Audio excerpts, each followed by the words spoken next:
Top stories for today are the discussion of the next generation console being a streaming device only for Xbox, Nintendo, and PlayStation, as well as a Pokemon Go update, and Bethesda suing Warner Brothers over Fallout Shelter. All this in today's News You Missed, the video game news show that recaps what happened this week in the video game industry that might be important to you and the video game industry at large.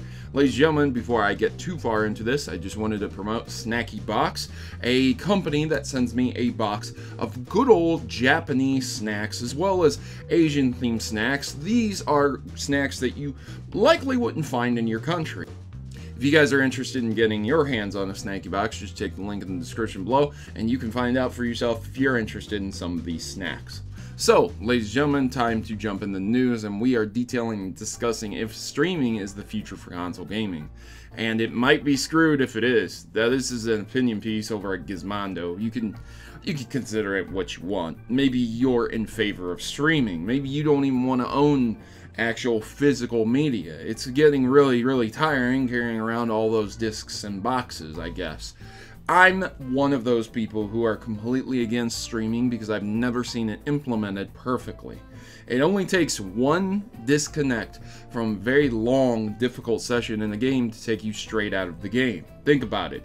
You're on a major quest and you can't save until that quest is done, and then it disconnects and, hey, sorry about your luck, you lost all of that information, that data. Maybe it took you 20 minutes, maybe it took you 30 minutes, maybe it took you an hour to get to where you're at.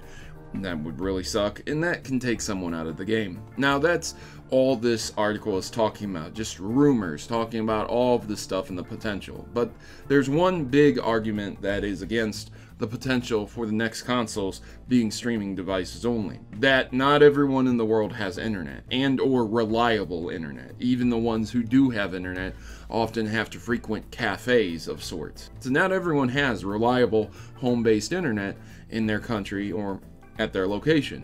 And there's a lot of people who live in the country as well, which means the internet is not fast, even if it is reliable. So that's a big market that these console developers would be ignoring if they did decide to do streaming only. How are you going to get customers if they don't have internet to use your device? It's kind of a problem that needs solving, right? So I want to continue on into the streaming news, ladies and gentlemen, and we're talking about popular Twitch streamers temporarily banned for playing copyrighted music. I can't say that I'm shocked about this. There's a lot of streamers out there who like to play music in the background of their streams that is not the video game music, and I'm on the fence about it. If you have the rights and the permission and the artists don't care, I guess, you know, at the end of the day, it doesn't matter, but these individuals definitely did not. This is basically what I was told what had happened. There was an artist who put out a single track. It was very major, it was a big hit, and he put it out a day early. In his company, the one that owns the rights, the ones that control everything that he basically does, said, we didn't want you to allow people to play this a day early, so they started throwing up DMCAs to people who were playing that specific song because they wanted to wait one day to publish it to get the maximum view and maximum monetary gain from the next day. And that's exactly what happened. Now, is that really what caused all this? I don't know. You can read into the article, you figure it out for yourself, but there you go, ladies and gentlemen. Be ever so cautious when streaming music. Amy, Chao, and Big the Cat are announced for Team Sonic Racing. Yeah, you guys remember the Chaos, the robot one that was super annoying, and of course the dark and the light Chaos, and of course, who could forget Big the Cat? That guy. Yep. If you guys didn't know where these individuals come from in the Sonic universe, you can go ahead and look into this article. But a lot of people are really massive fans of these underdog characters, and they wanted to see them come into a more serious role. Big the Cat will be driving a frog-like cart, and in the background you can see the Chaos will be driving a Chao wagon, and of course Amy will be driving the pink car. It's not really a shock that Amy is coming to Team Sonic Racing, but it's an extreme shock to see Big the Cat and the Chao, since we haven't really seen them other than a supporting role. So this is pretty cool. So Fortnite's PS4 Bundle is including a highly coveted new skin. Yeah, ladies and gentlemen, you gotta buy you a PS4 if you want this Fortnite skin, taking microtransactions to a whole new level.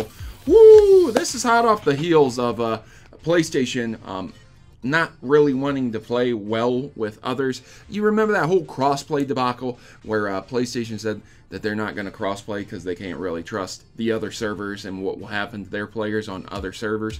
Yeah, you remember that? Yeah, so also, people who have Fortnite accounts over on the PlayStation side were being locked out of the Switch side because there's no crossplay, so they couldn't crossplay their accounts over.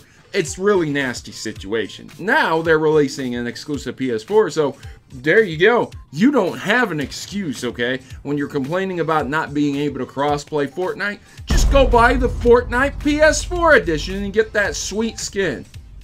The skin includes some aviator goggles, a nice beret, a leather bomber jacket with fur around the neckline there.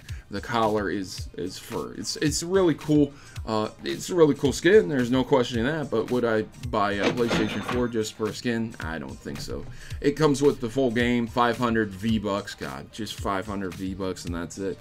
And I'm assuming that the full game is going to be the actual full game. So basically, it's the disc, but it's probably installed in a digital game and not, you know, an actual disc that you're going to get. But it's not just the free-to-play. So it comes with the Royal Bomber skin, as aforementioned, and that's what it's called. So there you go, ladies and gentlemen. Like I said, taking microtransactions to a whole nother level. Buy a PS4 to get this skin. So Super Smash Brothers fans are upset about Solid Snake's butt.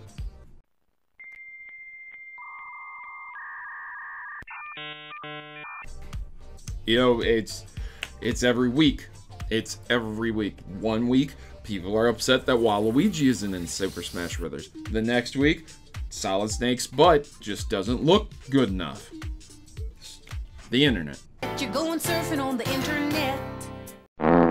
Well, of course, it's Polygon, so shock.